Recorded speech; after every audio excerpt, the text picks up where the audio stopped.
In studio, I have with me Dr. Rajendra Rampol, consultant breast surgeon. Morning, doctor. Good morning. Welcome good morning. to the show. Thank you for having me, and good morning to everyone.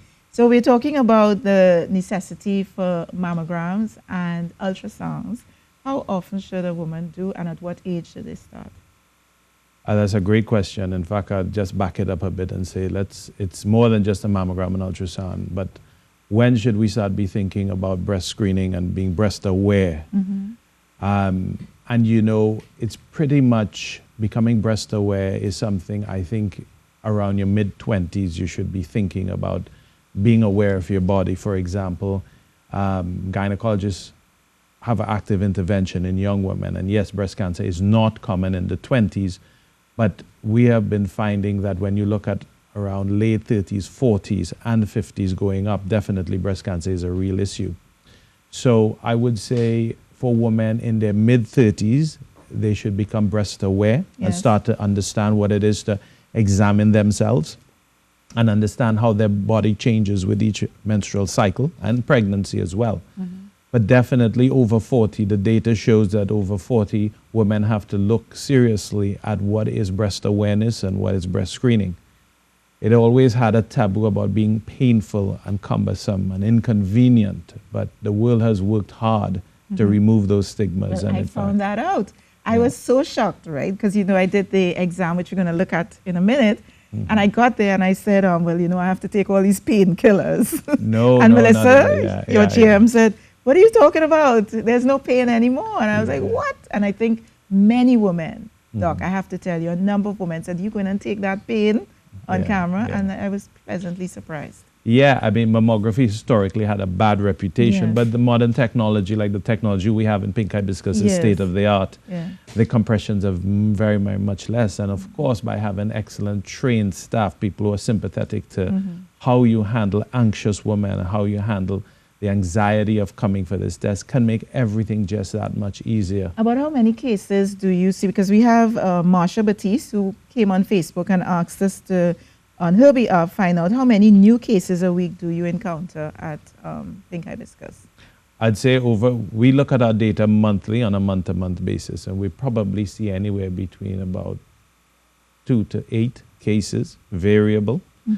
I would easily say that we are probably the largest single entity offering consistent breast screening with state-of-the-art technology, and we have collaborations with international expertise, so women don't just have their diagnosis made by a local expertise, i.e. myself and others, but also we have international specialists who take part in reading the mammograms and reading the ultrasound and so on. But in general, you're looking at, I mean, nationally, we probably see about 300 breast cancers a year, but that's a very high rate, because you have to match that against, you probably have about 400,000 screenable women in this country.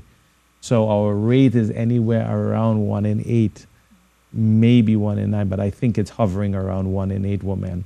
The problem with breast cancer in this country is that I think our median age, or the where the clustering of the most common age for breast cancer is not in the 55-year-old group. I think it's younger. I mean, the type of women I see in my years of training abroad, we see much younger women.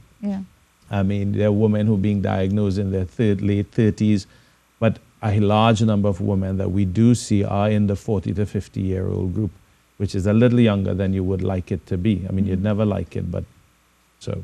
There's a school of thought. This is another question that came over the period that we have been promoting the segment about how safe is a mammogram now, because there's a school of thought that says, you know, a mammogram, you shouldn't be exposed to the radiation, it's not that safe. What do you say? Well, historically, or when you look at old mammogram machines, yes, the radiation was higher, but you have to balance it against the risk of breast cancer.